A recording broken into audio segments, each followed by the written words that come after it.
Hostel में दो चीजें कभी अंडर एस्टिमेट मत करना। एग्जाम्स के एक दिन पहले की पैनिक और मेस में पनीर बटर मसाला का अनाउंसमेंट। नमस्कार। आज हम एक ऐसी घटना का विश्लेषण करने जा रहे हैं जो किसी भी हॉस्टल में रहने वाले इंसान के दिल के बहुत करीब है। एक डाइनिंग हॉल में हुआ पनीर बटर मसाला का दंगा। सुनने में ये बस एक आम सी घटना लग सकती है, लेकिन जब किसी बंद जगह पर अचानक से कोई इतनी कीमती चीज, मेरा मतलब है पनीर, सामने आ जाए तो वहां का सिस्टम कैसे पूरी तरह से टूट जाता है, इसके पीछे का पूरा आकलन आज हम यहां करेंगे। तो इस पूरे महम को समझने के लिए हम इस ब्रेकडाउन को इन हिस्सों में देखेंगे। पहला, द पनीर मसाला कैटलिस्ट, फिर कैजुअलिटीज एंड कोलैटरल डैमेज, उसके बाद tactical resource management, the chapati smuggling operation, the ceiling fan catastrophe और आखिर में फाइंडिंग पीस इन केओस।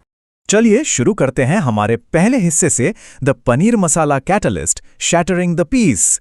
अब जरा इस टाइमलाइन पर ध्यान दीजिए। सिर्फ 3 सेकंड, जी हां, सिर्फ 3 सेकंड में यहां हालत पूरी तरह से बेकाबू हो जाते हैं।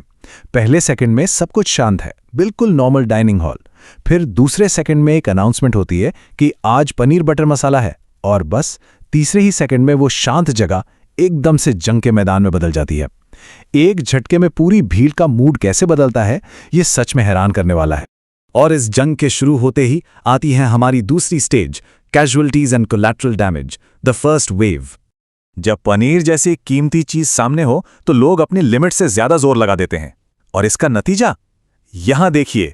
एक स्टूडेंट अपनी डिनर प्लेट लेकर बिल्कुल किसी ओलंपिक स्प्रिंटर की तरह भागता है, लेकिन स्पीड इतनी ज्यादा और बैलेंस इतना खराब कि वो सीधे मुंह के बल गिर जाता है। और इसका असर क्या होता है?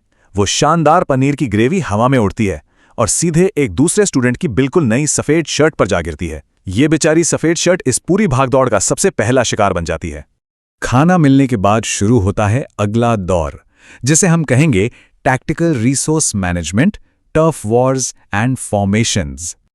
अब ये देखिए, इलाके पर कब्जा जमाने की ये लड़ाई कितनी जल्दी खतरनाक रूप ले लेती है।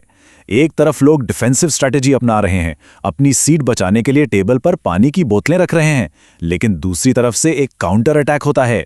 एक दूसरा ग्रुप उन बोतलों को हटाकर वहां अपने जूते रख देता है। सोचिए, सीट घेरने के लिए सीधे जूतों का इस्तेमाल। ये एग्रेशन का एक अलग ही लेवल है। इस पूरे हल्ला गुल्ला और हंगामे के बीच अथॉरिटी एक आखिरी कोशिश करती है कंट्रोल वापस पाने की। मेस के एक कर्मचारी की बहुत ही बेबस सी आवाज आती है, लाइन बनाओ। ये इस भयंकर भीड़ में एक छोटी सी उम्मीद थी ऑर्डर लाने की, लेकिन जब सिस्टम टूट रहा हो तो ऐसी कमांड्स का आमतौर पर कोई असर नहीं होता। और वही होता है, लाइन बनने की बजाय भीड़ का आकार एकदम ही अजीब हो जाता है। इमेजिन कीजिए एक सांप को जो जुम्बा डांस कर रहा हो। जी हां, वो कतार बिल्कुल ऐसी ही लगने लगती है।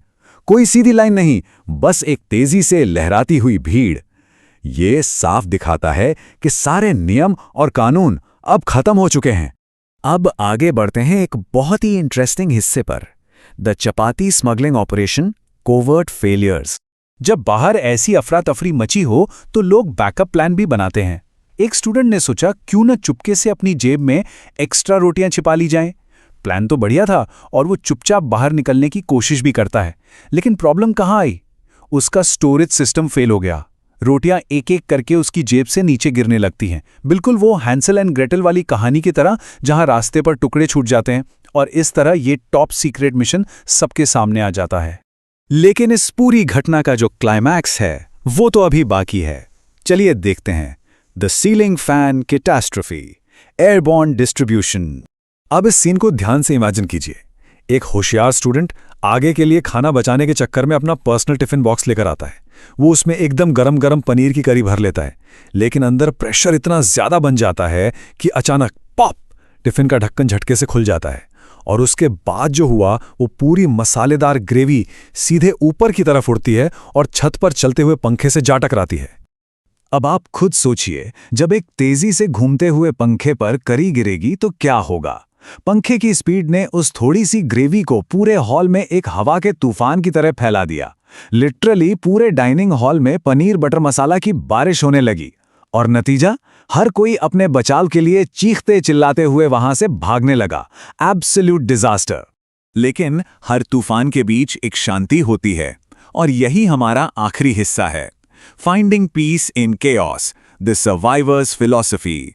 जहां एक तरफ छत से सब्जी बरस रही है और लोग अपनी जान बचाकर भाग रहे हैं, वहां एक अजीब सा नजारा दिखता है।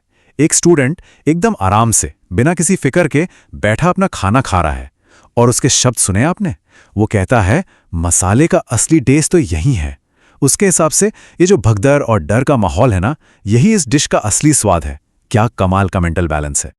तो ये अनोखा विश्लेषण हमें एक बहुत ही गहरी सोच पर लाकर छोड़ देता है।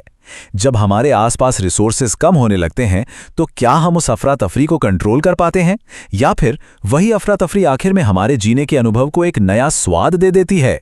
किसी ऐसी बंद जगह में नियम कानून का टूटना क्या सिर्फ एक तबाही है, या फिर इंसान होने का एक बहुत ही जरूरी हिस्सा? अगली बार जब भी ऐसी किसी भीड़ का हिस्सा बनने का मौका मिले, तो वहां काम कर रहे इस ह्यूमन साइकोलॉजी और साइंस को जरूर याद रखिएगा। इस पूरे ब्रेकडाउन में मेरे साथ जुड़े रहने उस के लिए दिन बहुत हमें बहुत समझ शुक्रिया। आया, हॉस्टल में पनीर सिर्फ खाना नहीं होता, एक सर्वाइवल इवेंट होता है।